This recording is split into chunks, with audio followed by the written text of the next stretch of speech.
His first warship was sunk by the French. He destroyed his second with his own hands, rather than let the enemy capture her. His third survived its last battle, only to be taken after the fleet surrendered. This is the story of Captain. More than 130 years ago, a captain in his 40s led a group of young sailors in smashing their own ship's boilers and machinery. They looked like men attacking a metal beast in a struggle to survive. The vessel was one of the Guangdong fleet's principal warships. The man ordering her destruction was her captain. Only hours earlier, she had still been fighting. Had tried to fire every shell she carried against 3 much larger Japanese cruisers. She could not escape destruction. Had served with the fleet for barely 2 months, yet it had taken him 27 years in the Navy to reach this moment. He had ability, courage, and the nerve to act. What he never seemed to have was luck. In 1867, 16-year-old arrived at the naval yard in Fuzhou after growing up in Penang. His ancestral home was in Guangdong, but he had been born in what is now Malaysia. His father ran a prosperous construction business in Southeast Asia. Learned English early and knew the world of docks, steamships, overseas trade, and the rules of life at sea. At that same moment, the Qing Empire decided to learn from the West. The empire wanted a modern navy of its own and entered the navigation class at the Fuzhou Naval Academy. French specialists helped plan and supervise the complex, while British instructors taught navigation. More than 50 foreign teachers, engineers, technicians, and craftsmen worked there. By 1868, the shipyard had 13 major workshops for engines, assembly, carpentry, ironwork, and drawing. The students were not confined to memorizing lessons in a classroom. They learned inside a working shipyard. Production was part of the school itself. A boy's future as a naval officer was no longer decided by the old imperial essays, but by English, mathematics, geography, charts, tides, astronomy, surveying, navigation, and ship handling. Amongst classmates were, young men in traditional robes and queues, opening English textbooks to understand steam engines and the sea. A declining empire was trying to send these boys into the future. 4 years passed quickly. After graduating in 1871, learned the most basic and essential duty of a naval officer, how to take a warship out of harbor and how to bring her safely home again. 3 summers later, Japan sent more than 3,000 troops to Taiwan, claiming it was punishing indigenous villagers who had killed sailors from the islands. Now 23, was appointed captain of the transport and carried troops, weapons, and supplies to Taiwan. His executive officer was his former classmate. Newspapers singled them out as 2 officers who understood depths, shoals, channels, and charts. They also knew how to manage a ship by modern Western methods. The year was 1874. And Japan had entered life for the first time. No naval battle followed, but Japan already possessed a modern army and was testing power beyond its islands. China and Japan both knew East Asia's old order was coming loose. Both were learning, and both were waiting for gunfire to test what they had learned. First faced real enemy fire in 1884. By then he commanded the end. French warships had sailed into the Min River and anchored almost alongside the Fujian fleet. The ships were so close that sailors could see one another on deck. French guns were loaded and trained on the Chinese vessels. Yet's orders left him only one choice. He had to wait for the French to fire first. Only then could he return fire. The confrontation in Fujian had begun far away, in Vietnam. France wanted to turn Vietnam into a protectorate, but Vietnam still stood within the Qing tributary system. The empire could not simply look away. Li and the French diplomat Ernest therefore signed an agreement, commonly called the Li Convention or the Accord. France then accused Qing troops, who had not yet withdrawn from Vietnam, of ambushing its forces and breaking the agreement. It demanded 250 million francs in compensation. The demand was pressure backed by naval power. French warships entered the Min River because the empire's modern shipyard stood at Fuzhou.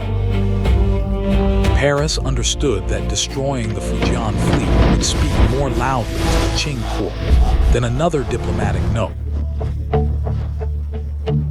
Knew exactly what the French were doing, but he still could not shoot first. Disobeying an imperial order could destroy not only an officer, but his entire family. On August 23, 1884, the French opened fire. Shells struck in, badly damaging her hull and engines. Ordered the anchor cable cut, hoping the current could carry his disabled ship beyond the French field of fire. N could no longer maneuver. She drifted toward and sank. And some of his sailors survived only by jumping into the Min River. In a matter of hours, the Fujian fleet was virtually annihilated. For it was the first warship he had lost, and the first time he saw a fleet built over many years, at enormous expense, disappear in a single afternoon.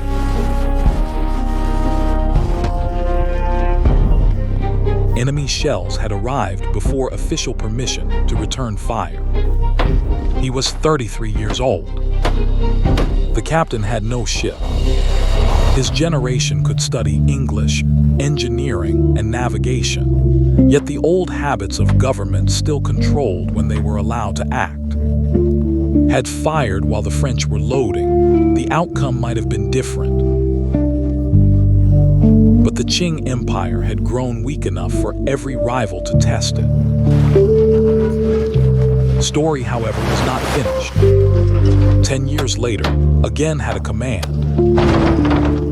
The newly built sailed north in 1894 to exercise with the fleet.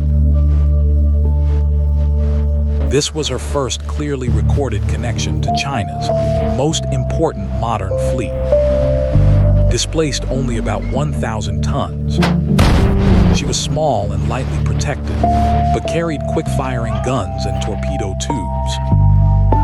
Her strength lay in closing the distance and launching torpedoes against much larger warships. At long range, trading shells with a large cruiser had almost no chance. Once deputy, now commanded an imported steel cruiser more than twice size. The exercise was effectively a naval review, a display of national power. At the same time, the uprising was spreading through Korea. The Korean court asked the Qing government, its traditional protector, to send troops. China moved cautiously because it had agreed with Japan that either country would notify the other before sending forces to Korea. Japan initially told China to suppress the uprising and then withdraw. But Japan also deployed a large force of its own and pursued a wider political plan. Alarmed by the situation, the Qing government kept the Guangdong ships that had joined the naval exercise. In July 1894, took under orders to sail with. Their mission was to escort troop transports to in Korea. Before departure, asked Admiral Ding what he should do if Japanese warships attacked on the voyage. The answer was crushingly familiar. Exactly as with the French 10 years earlier, he must wait until the other side fired first. Against a cruiser several times her size, might not survive the first hit. Was 43. His greatest midlife crisis was another order to accept the enemy's opening shot. On the morning of July 25, 1894, had completed the escort and was returning from when 3 Japanese cruisers appeared, and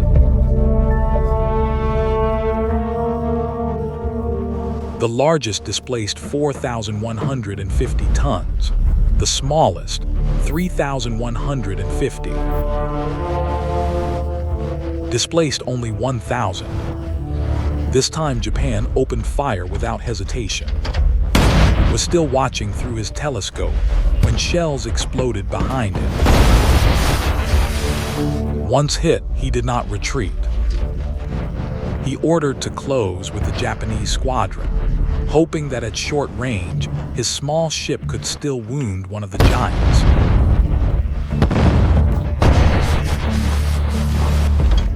But the difference in firepower was overwhelming. One of shells struck near the stern and damaged some equipment, but it could not change her fate. Refused to surrender. With roughly 100 surviving men, he forced the shattered ship into shallow water along Korea's west coast and destroyed her with his own hands.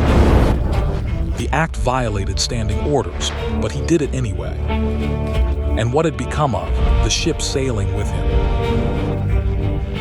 That question would reveal what happened in this battle.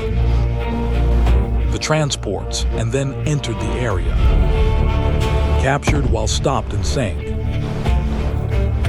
His decision to deny to the enemy now seemed all the more remarkable. 10 years earlier, the French had sunk in and had survived by jumping overboard. Now, after little more than an hour of fighting, he had lost another ship, this time by scuttling her himself. The clash became known as the Battle of, the opening act of the First Japanese War at sea. Had barely taken command of the newly built before she was gone.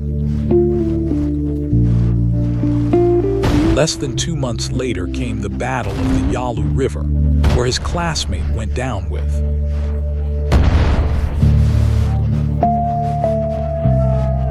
His former captain, Fang, was accused by the Qing court of retreating in battle and executed at.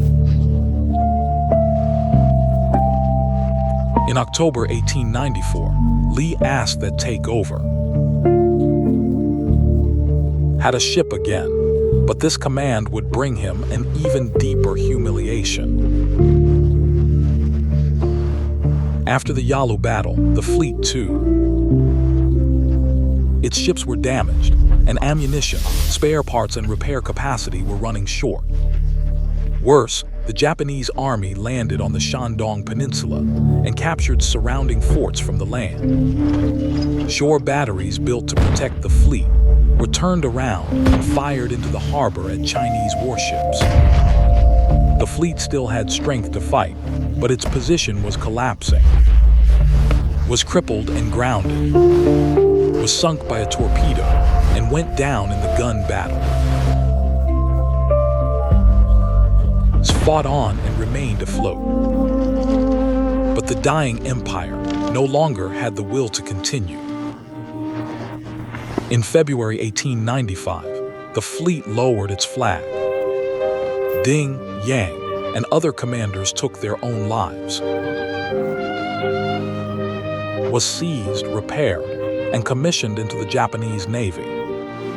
What did feel as comrades died, and his own ship joined the enemy fleet. The fleet was finished and was dismissed. A year later, the court recalled him for one simple reason: he spoke English. China was ordering new warships abroad and needed an officer who could supervise their construction.